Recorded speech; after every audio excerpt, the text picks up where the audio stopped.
Well, welcome to number 4 in our entrepreneurial series of lectures. This is the progress of process. I'm a fan of process, really, and you'll probably hear me rabbiting on about that subject lots and lots of times. So today what we're going to look at is how to progress that process. Process is so important and lots of people miss it. Let's just check on what the journey so far. There you can see it. That's where we've been and where we're going. Well, it's not quite where we've been. Here we are. This is where we've been and this is where we're going today. Do you know something? Everything big starts little. Think about that, you know. What do they say? Out of a big oak tree, a little acorn comes from the little acorn. You know, everything big starts small. So the process of fulfilling a big vision requires us to start with something small. And lots of times people don't want to do that. I had a friend a long time ago, and he came to me with this fantastic business plan. He was from Ghana, and he wanted to build the largest rabbit farm that you could ever think of.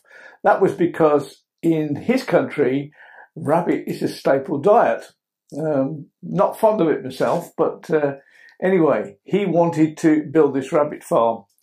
And his vision was for a huge rabbit farm that would feed lots and lots of people. And I guess it would probably have made him very rich as well. That's what he wanted to do.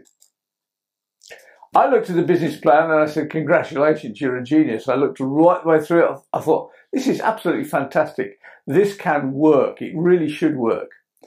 I said, okay, what you need to do is off you go and get yourself a couple of rabbits and a cage and the feed, and you're on your journey. He didn't want to do that. In fact, he was absolutely anti doing that. I said, what do you want to do? He said, I want to start with the farm, a big farm. And he said, to do that, I need a couple of £1 million. I listened to the story, and sadly, he wouldn't listen to my progress of process, start small, move on, get bigger. And he just didn't want to know.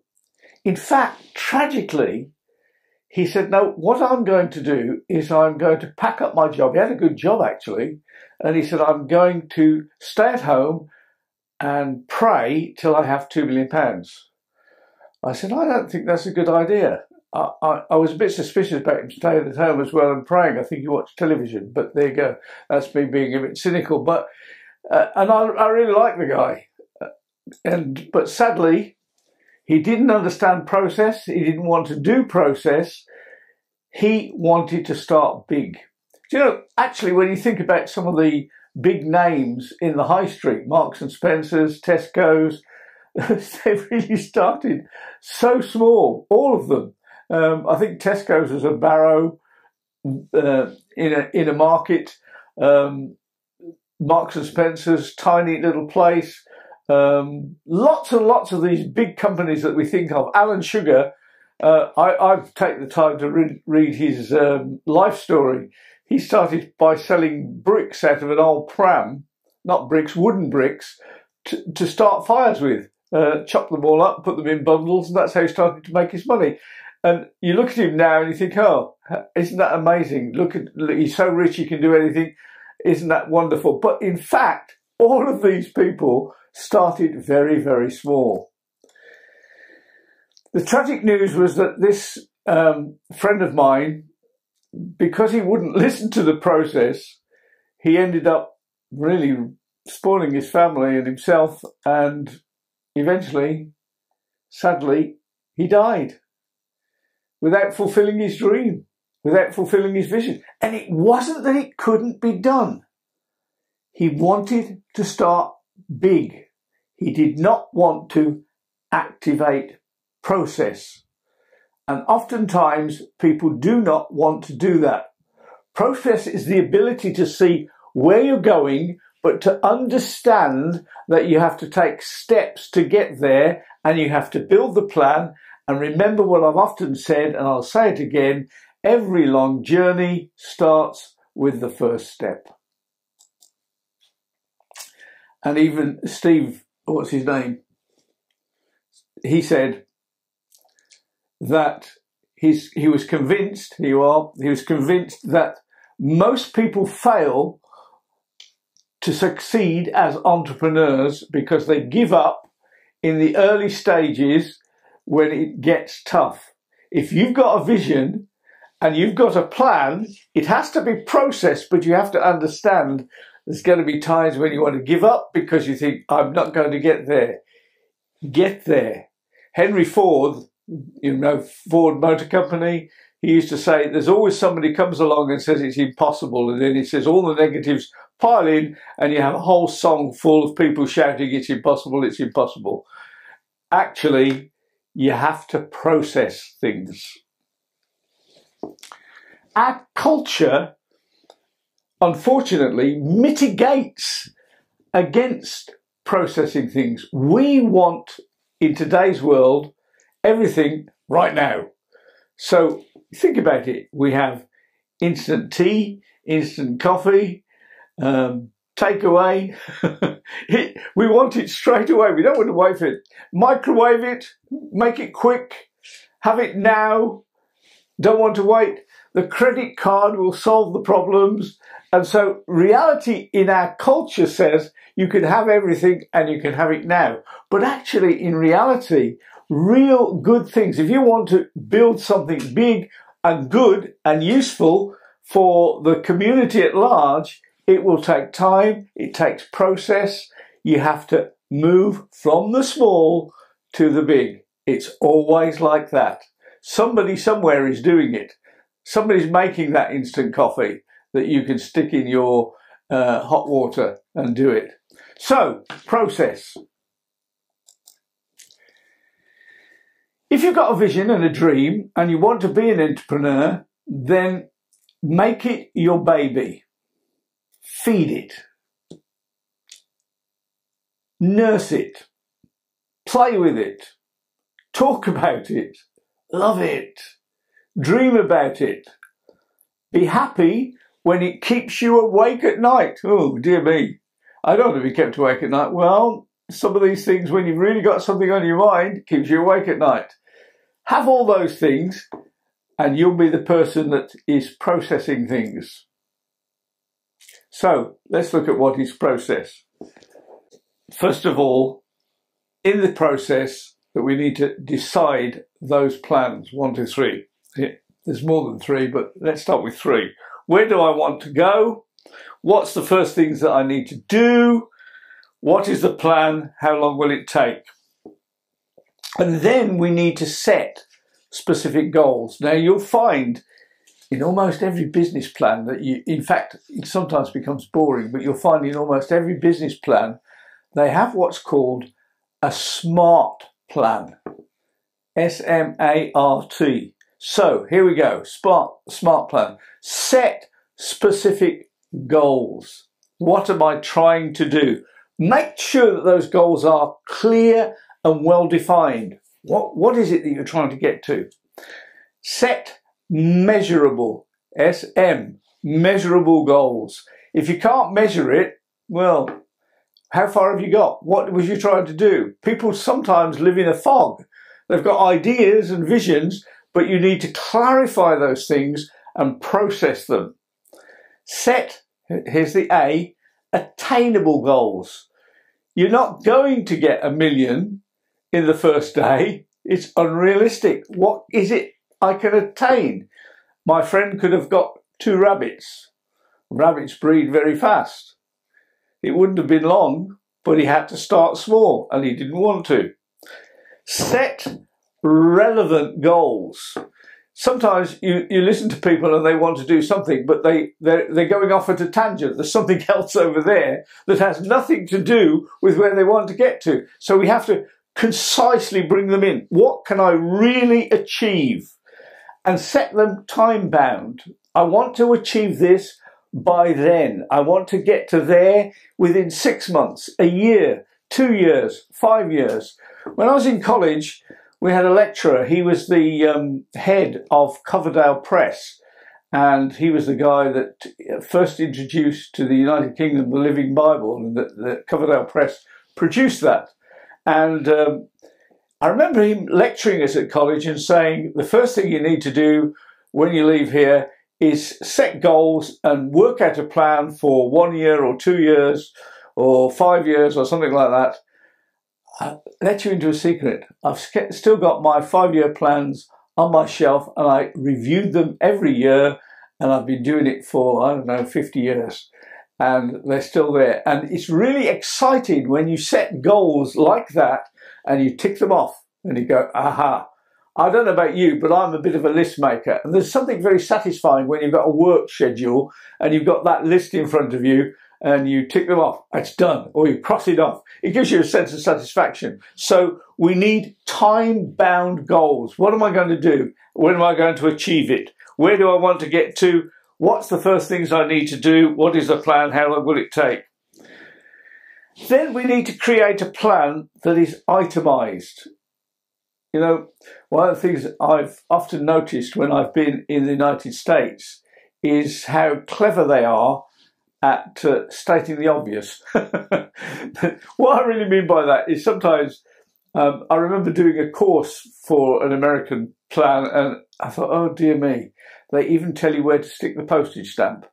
There is a sense in which, and I've often said this, that Americans are really good at taking things and itemizing it.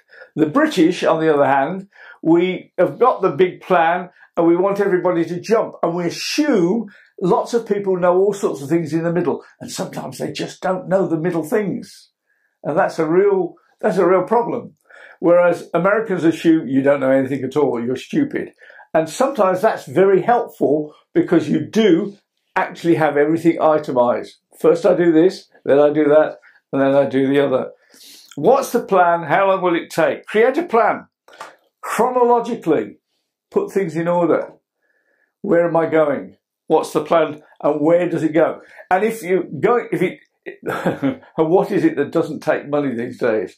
If it's going to be a plan and you're going to talk to the banks or money people or business people, you need what's horribly called a cash flow. I often say to people, because we run a company, cash flow is the king. If the money isn't there, even if it's promised you and it isn't there and somebody's shouting at you to pay the bill, you're in trouble. Cash flow is king. Is what you're planning achievable? Now, be careful on that one, because there are lots of negative, I call them bucket of water people, who will tell you that what you want to do is not achievable. It probably is. It needs your vision and your entrepreneurial spirit to make sure that it is, but it probably is achievable, and most things aren't as impossible as people think that they are. They really can be done. I think you need to also get to know what your skills are and what other people's skills are, because very often most times you can't do things by yourself. We're not an expert in everything, are we? Make sure your plan is explainable to other people. One of the biggest difficult things is to communicate to others. And, you know, you can see that in life in so many ways, that sometimes you can see something, but it's persuading other people to see it as well, because most things can only be done in team. Financiers and bank managers always want to see all the details. Put it on paper or in a computer. Get to know how to use a cash flow, how to use one of those things, a spreadsheet, so that you can actually do it. Not only making that smart list, but ask yourself, are there any legal requirements that demand your compliance in order to fulfill your vision? Business licenses, equal opportunities laws, oh dear, so it goes on. Workers' compensation. Know what sort of taxes you have to pay. You know what they say, there's always two things that are certain in life, death and taxes. Advertising and marketing. all of those things have all sorts of ramifications and legal things around them. Sales tax, international laws, if you're going to be really big in international, data security, that's a real problem in today's world. Insurance, work premises, health and safety, intellectual property, and so it goes on. Check all those things if you're going to, and do them in the early stages so that you're thinking about them. Otherwise, you end up with problems. As I said already, there's a process cycle that goes on and on and on. And I've also already said that there's let yourself down if you think it's all going to be smooth and plain sailing. It jolly well isn't. There will be all sorts of ups and downs and disappointments and betrayals, and people would say bad things about you, and sometimes they'll be true and most of the times they won't be. And sometimes it's just plain jealousy, especially if you're getting towards that vision that some people said couldn't possibly be done. But I also think that we should be ready for the thrill of achievement. My friend Gerald Coates always used to say, we need to rejoice and celebrate every small success. I used to laugh at my wife because, like most people, or like lots of people, there's the mortgage to pay. And she used to tell me every month that every time she paid the mortgage, she'd go somewhere and celebrate, even if it was just a cup of coffee and a little sandwich, just to say, I succeeded. I paid it this month yet again, because it's so hard sometimes.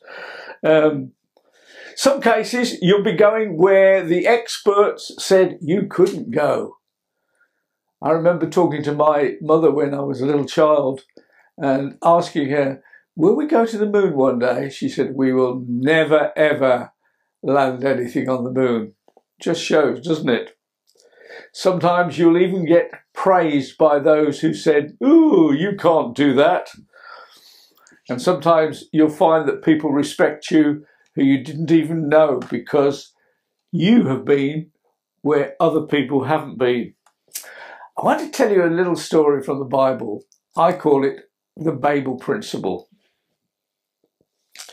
It was a big project, and you can read it in the Bible. It's in Genesis, and God has something to say about it. I've always been fascinated by this story, and I think people sometimes miss it. It really was a success story, but it was a success story in a funny kind of way. First of all, they had a plan. That's what we've been talking about today, isn't it? Have a plan. Where am I going? First steps.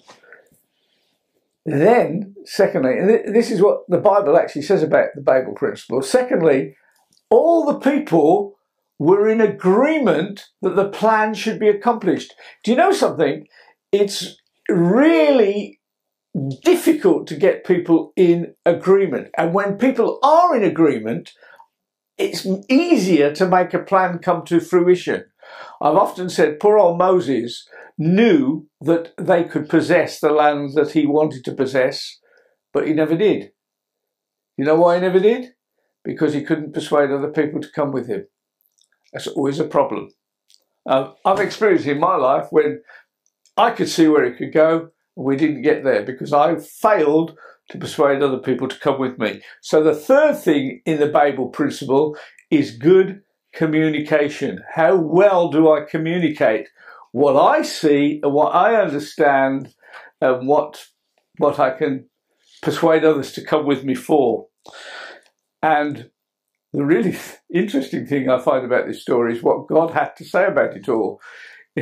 God says, he looks down at what the plan was, and he looks at the people and he says they've got good communication, they've got a plan, they are in agreement, and God says, and this amazes me, God says, nothing will be impossible to these people if we don't interfere. Isn't that an amazing statement from God about human plans?